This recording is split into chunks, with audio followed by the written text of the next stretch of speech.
여러분 안녕하십니까? 저는 서정길 목사입니다. 여러분과 함께 살펴볼 내용은 신학이란 무엇인가? 알리스터 맥그레스가 쓴 책입니다. 그것을 저는 읽고 여러분과 함께 나누려고 합니다. 먼저 이 찬양을 들으시면서 제가 오늘 강의할 목차를 한번 쭉 살펴보시기를 원합니다.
저는 장로신학대학 72기고요. 지금 위클립 유니버시티의 PhD 과정을 하고 있습니다. 이 동영상은 위클립 유니버시티 학생들을 위해서 제공을 합니다만 여러분과 함께 누구든지 나누고 싶은 분을 함께 하기를 원합니다. 제가 강의하는 내용은 신학이란 무엇인가 하는 과목인데요. 알리스트라고 하는 분이 상당히 두꺼운 책을 썼습니다. 그래서 이 책에서 전에는 고대 부분을 했고요. 그리고 인물 중심으로 했고 지금 이제 신학에 바로 들어와서 신학이란 무엇인가 둘째 번의 신학의 자료를 지금부터 살펴보기를 원합니다. 신학의 자료라 그럴 때에 보통 신학자들이 한 4가지로 구분을 하는데 이것을 보통 사람들이 인정하고 있습니다. 첫 번째는 성서다. 원문에도 성서가 하나님 말씀이 신학의 자료가 된다. 두 번째는 내려오는 전통이다. 그럼 세 번째는 하나님 우리 인간에게 준 이성이다. 그 다음에 네 번째는 각자이든 뭐 전체이든 어떤 종교 경험을 갖는 그런 것을 신학의 자료로 보고 있습니다.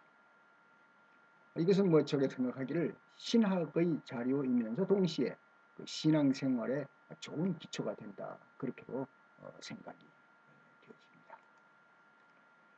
그럼 이번에 다룰 문제는요. 오늘은 이제 전통입니다. 전통인데 서론에서 조금 깁니다. 먼저 이제 어원을 살펴보도록 하겠습니다.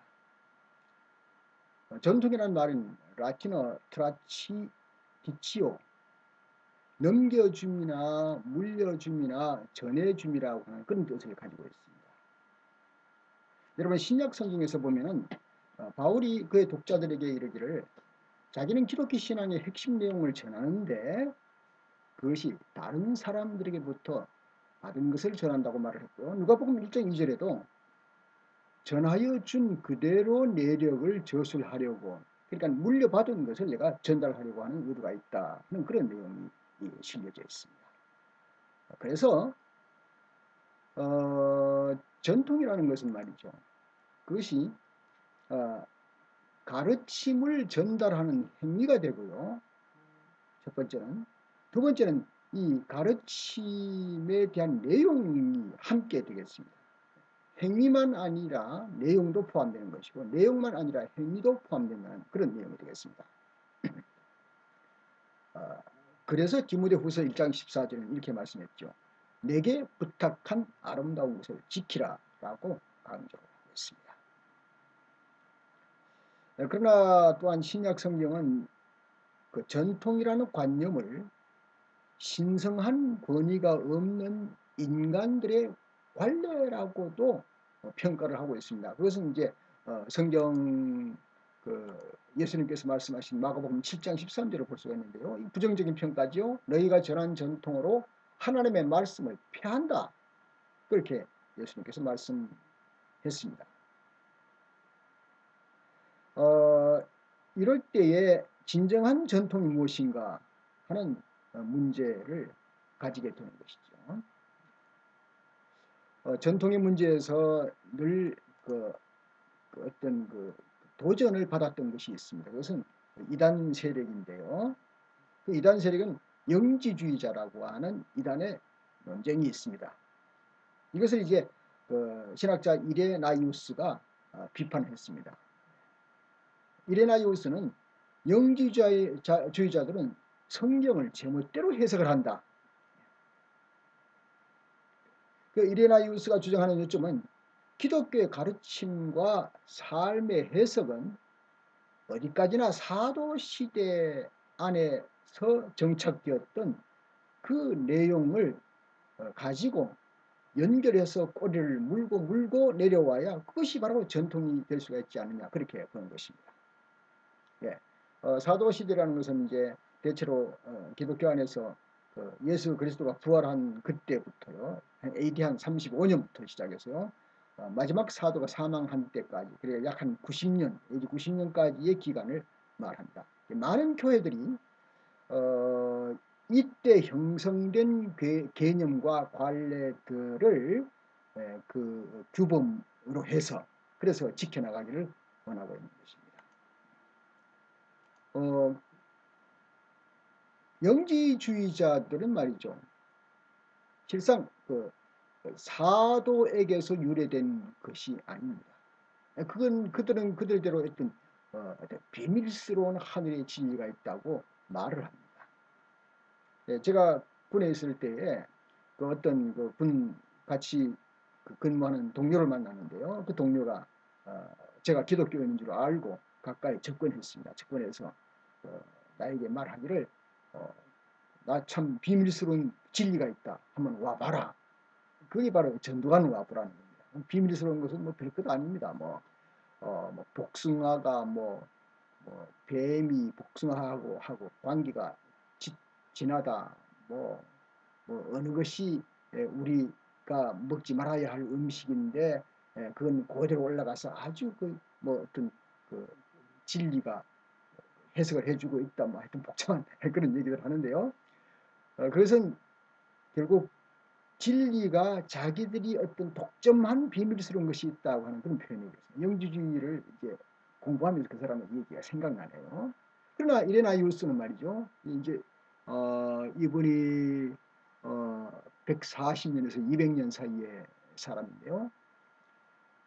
전통이라는 것은 사도 시대부터 끊어지지 않고 계속되는 것이고 이것은 오래된 것이어야 한다 하는 것이 그의 지론이었습니다.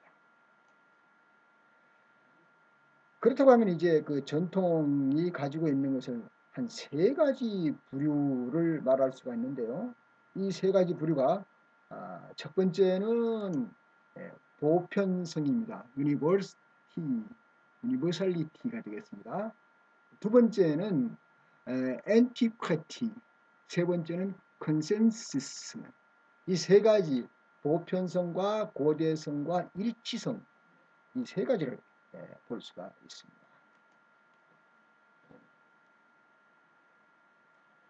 만약에 우리가 이 하나의 신앙을 교회 전체가 지켜나간다고 하면은 그것은 보편성이 된다, 그런 얘기죠. 그 하나의 신앙이란 뭔가 하면 언제 어디서나 모든 사람이 믿어온 것을 지켜야 한다는 겁니다. 이게 보편적이다 하는 그런 얘기가 되겠죠. 그래서 이게 유니버설리티가 되는 것이고요. 두 번째는 고대성인데 엔티큐티, 이것은 고대 성도들이 지켜온, 선조들이 지켜온 그런 신앙의 내용들의 가르침에서 결코 이탈하지 말아야 된다. 고대성이 있느냐? 고대 우리의 선조들의 믿음이 변질되지 않는 것을 받아 가지고 있느냐 하는 그런 문제가 되는 것이죠. 만약 이 고대성을 그대로 인정한다면 역시 이제 캐톨릭에서 말하는 것을 말하면 주교들과 지도자들이 가르친 모든 것을 인정한다면 그것은 컨센서스, 일치성이 된다 이거죠. 그래서 그들은 고대성과 보편성과 일치성 이 세 가지가 전통의 공적인 표준이라 그렇게 보고 있습니다. 자, 뭐 상당히 합리적인 얘기가 진행되는 것 같지만 말이죠. 여기에서 그 전통이라는 것은 강점과 약점을 가지고 있습니다. 강점이라는 것은 말이죠. 뭐 이렇게 전통에 대해서 매우 중요하게 여길 때에 개인적으로 혹은 어떤 개교회에서 잘못되게 성경을 해석하거나 뭐 하는 것들을 미리 방지할 수 있지 않느냐. 전통이라는 그 힘을 가지고 뭐 그렇게 볼 수가 있겠죠. 그래서 모든 세대가 그 역사적 증거를 가지고 교회 안에서 바르게 그 해석을 해나갈 수 있도록 도와준다. 전통이라는 것은 그럴 수도 있죠. 약점이 있습니다. 약점은 전통이라는 것은 변질될 수 있지 않느냐. 그리고 어떤 잘못된 것이 내려오면서 굳어져 버릴 수도 있다. 변질되거나 화석되어 가는 과정을 이것을 막아줘야 된단 말이죠. 그것을 전통이라는 것에서 오히려 더 지지를 하게 될 수도 있다는 얘기가 되겠죠. 그래서 이제 그 전통을 어떻게 그러면 구분할 수 있는가? 여기서 두 가지를 봅니다. 전통주의와 전통 이 두 가지를 보는 겁니다. 전통주의는 과거의 교리나 도덕 형식을 융통성 없이 맹목적으로 매달리면서 반복하는 것이 정통주의라고 그러고요. 전통이라고 하는 것은 전승되어 온 신앙을 교회가 충실하게 지켜나가는 그런 것을 말하는 것입니다. 가톨릭 교회 교리서의 1994년에는 성서와 전통의 밀접한 관계를 강조하면서 이제 구두로 사도들이 그리스도의 말씀과 삶의 사역을 통해서 받은 그 제도가 있다. 또 글로 문서로 사도들과 그 뒤를 이은 사람들이 성령의 감동으로 받아서 구원의 소식을 기록해서 전해졌다. 사도들은 생생한 복음이 교회 안에서 보존되어 나가도록 후계자들을 세워서 그들에게 물려주었다. 성령 안에서 이루어지는 생생한 전달은 성경과 밀접한 관계가 있으면서 구분되는 이것을 전통이라 한다. 이렇게 표현합니다. 연구를 해보니까 이 정통을 얘기할 때는 이제 아무래도 구교회 캐톨릭에서부터 그다음에 개신교 그다음에는 또 여기에 함께 참여되는 것이 정교회 동방정교회 신학자들이 얘기도 있네요. 신학자 잔 메인 도로프는요. 1926년에서 1992년 사람인데요. 이렇게 말을 했습니다. 참된 전통이란 무엇이냐? 언제나 살아있는 전통이다. 그 전통은 변화하면서도 언제나 동일하다. 변하는 것은 왜 그런가 하면 내용이 바뀌면서 변하는 것이 아니라 다양한 상황에 직면하기 때문에 변하지만 명제는 변하지 않는다. 기본 명제는 우선 내가 곧 진리라고 말한 예수 그리스도 자신 그 자신을 지켜나가는 것 이것이 전통이 아닌가.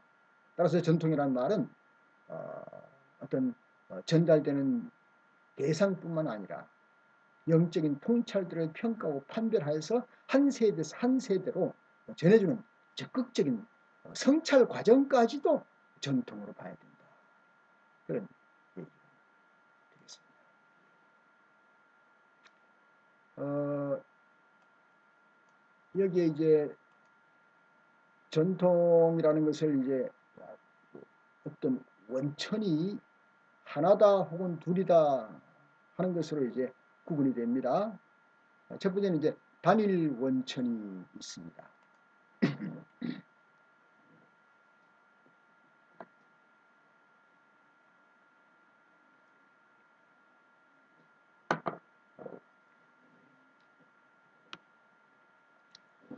초대교회에서 발생한 여러 논쟁들, 그 중에도 이제 영지주의 위협에 맞서기 위해서 논쟁하는 가운데요.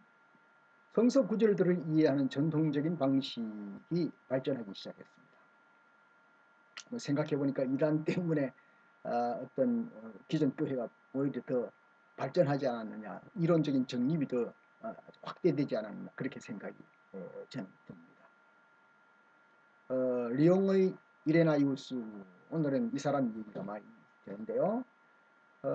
2세기의 교부 신학자들은 성서의 어떤 본문을 선택할 때에 선택하고 해석할 때에 그 해석 방식이 반드시 사도들에게서 유래한 것이어야 한다, 그런 얘기입니다. 성서에는 자의적이거나 개인적인 의도에 맞춰서 해석하는 방식이 결코 적용될 수 없다. 기독교 교회의 역사적 영속성이라는 맥락 안에서 성서를 해석해야 된다. 그래서 성서 해석의 변수는 역사적으로 확정되고 주어진 것이어야 한다. 여기서 전통이라는 단지 신앙 공동체 안에서 성서를 해석하는 전통의 방식을 말해서 전통이라고 말할 수 있지 않냐. 그래서 이것을 단일 원천 이론이라고 해요. 싱글 소스 테오리가 됩니다. 그래서 말해서 이것은 뭐라고 말할 수 있는가 하면, 신학은 성서를 근거로 삼으며 전통은 그 성서를 해석하는 전통적인 방식을 의미한 것이 아니냐. 다시 말해서 이 전통이라는 것은 성경이라고 하는 그 카테고리 안에다가 딱 둔 상태를 얘기하는 겁니다. 아마 16세기 종교개혁자들이 이것을 채택해서 종교개혁에 기치를 들었다고 보는 것입니다. 그런가 하면은 이중 원천 이론도 있습니다. Dual Source Theory. 이중 원천 이론은 성서에 좀 더해보자. 성서는 많은 문제들에 대해서 입을 다물고 있지 않느냐. 하나님께서는 자비로우셔서 그 입 다물고 있는 성서를 두시고 실제적인 원천을 준비해 두셨다. 그것이 전통인데, 그 전통은 교회 안에서 한 세대에서 다른 세대로 전달되는 과정을 얘기하는 것이다. 그렇게 이제 주장을 하는 겁니다. 아무래도 카톨릭에서 주장을 하는 것이겠죠. 즉 신학은 두 개의 전혀 다른 원천, 성서와 전통이 있다. 성서의 전통과 교회 전통을 이렇게 구분을 하는 것이죠. 트렌트 공의에서는 성서와 전통 이 두 가지가 성령에 의해서 영감된 것이고, 가톨릭 교회에서 이걸 보호하고 전달되어야 한다, 그렇게 정했죠. 개신교 전통, 개신교에서는 이것을 거부를 하고 개혁을 하지 않았습니까? 네 번째 있습니다. 이것은 그 전통에 대해서 상당히 급진적으로 16세기 급진적 신학자들에 의해서 누구나 성령의 인도를 받아서 성서를 자기가 좋아하는 대로 해석할 권리를 갖는다. 옛날에 그 권위에 대한 굴종으로부터 벗어나야 한다. 인간이 가진 이성은 높기 때문에 개인이 어떤 지식을 얻기 위해서, 성경 지식을 얻기 위해서, 또 종교에 대한 지식을 얻기 위해서 전통에 너무 의지할 필요가 없다.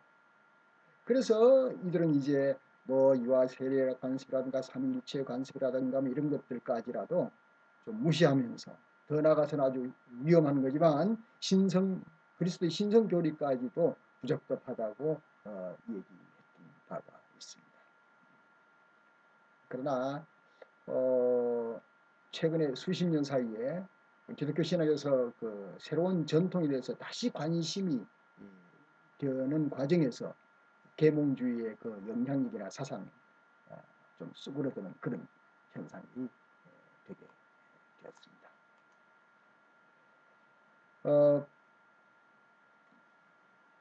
그 다음에 이제 전통에서 그 함께 나오는 얘기가 뭔가 하면 말이죠.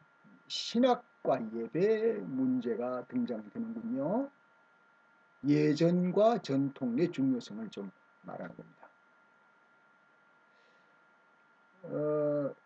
근래에 들어와서 기독교 신학자는 기독교인이라면 기도하고 예배하는 사람이 아닌가. 그리고 이 하나님을 어떻게 헌신하는가 하는 것을 발견해야 되지 않는가. 그게 기독교의 원 모습이 아닌가 하는 얘기입니다.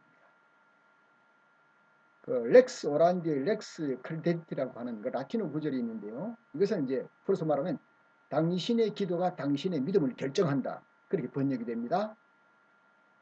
이 말은 신학과 예배가 서로 영향을 끼친다는 뜻이 되겠죠. 기독교인들이 믿는 것들은 그들이 기도하고 예배하는 방식에 영향을 주고 기독교인들이 기도하고 예배하는 방식은 그들이 믿는 것에 영향을 끼친다. 이 점에서 영지주의와 아리우스주의를 둘러싼 논쟁이 있는데요. 영지주의자들은 육체와 영혼을 가르는 철저한 이원론을 기초로 하고 있습니다. 그들은 물질은 본래부터 악하다고 주장하는 겁니다. 이에 대해서 이레나이우스는 아니 물질이 악하다면 한번 생각해봐라. 교회가 빵과 포도주와 물, 세례 줄 때 물을 사용하고 성찬 예식을 할 때 빵과 포도주를 사용하는데 이런 것들이 악하다고 하면은 그걸 어떻게 사용하겠느냐? 기독교 예배와 성찬 예식을 통해서 중요한 믿음의 생성이 되는데 그걸 악하다고 말할 수가 있냐? 그렇게 이제 반박을 했습니다. 결국 이제 감리교 저술자인 제프리 웨인 라이트의 말을 기준으로 해서 아마 결론이 내려지는 것 같습니다.